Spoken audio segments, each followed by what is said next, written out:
Hello and welcome to my channel, I Went to Lose Gaming. I got both the Festering Desire and Harbinger of Dawn to level 90 and Refine 5. So here's a quick video on whether you should use a maxed out Festering Desire on Albedo or if you should use a maxed out Harbinger of Dawn.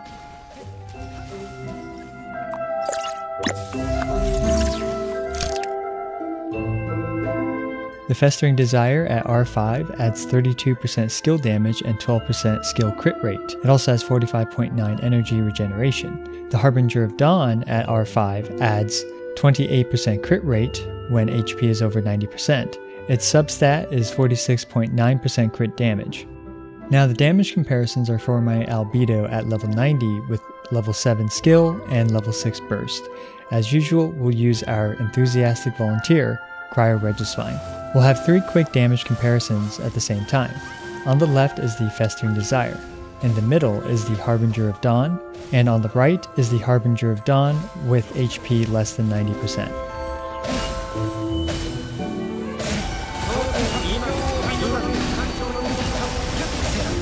As you can see, all 3 did similar amounts of damage, and when I show you the math, you'll see that the math checks out.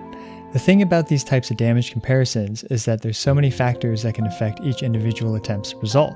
One run may have more crits, better execution, etc., but you can see that in all 3 of these situations, the weapons perform similarly. So let's just dive into the math to solve this instead of relying on these anecdotal runs. Now really quick before we dive into the math, obviously during the event period while you're in Dragonspine, the Festering Desire is much stronger, but I'm sure you guys care more about the long-term potential for this weapon. So here's my Albedo's damage in chart form. With Harbinger of Dawn, it has 2 columns, because if you're over 90% HP, you get a 28% crit boost. Using the Festering Desire as our baseline, while over 90% HP, we can see that the Harbinger does 10.44% more damage per blossom on average. And we really want to focus on Albedo's blossom damage, and we can also take into consideration his burst damage as well. So while you're under 90% health, the Harbinger does 12.82% less damage than the Festering Desire. As for their burst damage numbers, the Harbinger at over 90% health does 10% more damage than the Festering Desire, and basically the same amount of damage with the Festering Desire when you're under 90% HP. Now do keep in mind that for your Albedo, the variance in damage could be different, but overall this is roughly what you can expect. We can conclude that both weapons are great for Albedo's damage, with the Festering Desire being in the middle of the 2 states for the Harbinger of Dawn. For the burst, it's kind of evened out by the fact that the Festering Desire has a lot of energy regen, so you're able to do your burst more often, even though it hits for a little bit less damage. So now I'll try to answer the question of which weapon is best for your Albedo. First, you should take your team composition into account. If you run Bennett as your main and only healer, then the Harbinger of Dawn is not a great choice, as if Albedo takes any damage, you'll struggle to heal him to over 90% of his health. However, if you commonly run Albedo with Qiqi, Jean, or even Zhongli, keeping him over 90% health is much more practical. Now given the relatively small loss in average damage with the Festering Desire, even on its blossoms, and given that the Festering Desire is a great sword for other support sword characters like Bennett, Jean, Traveler, and Xingqiu, and given that it has 45% energy regeneration at level 90, right now I would prioritize leveling and refining the Festering Desire during this time window. Now if you only ever plan to use this on Albedo, and you literally only care about his blossom damage, then you don't need to level this weapon up at all. You can leave it at level 1 and just refine it up to 5. But considering how good it is for general use, I still recommend leveling it, because right now it's super cheap to do so, and as I mentioned, it's a great weapon on any support sword user.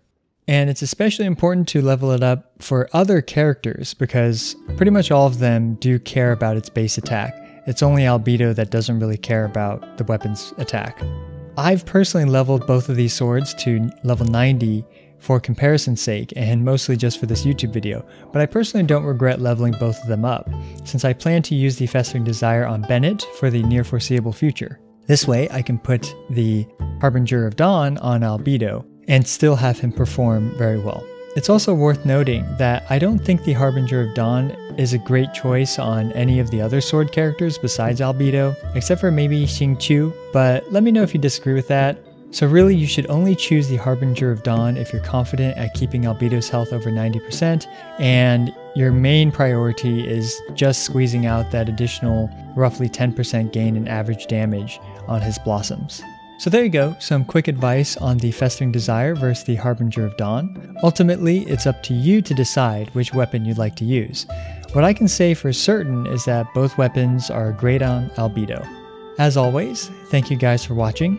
Really appreciate it if you subscribe, liked, and comment for the YouTube algorithm.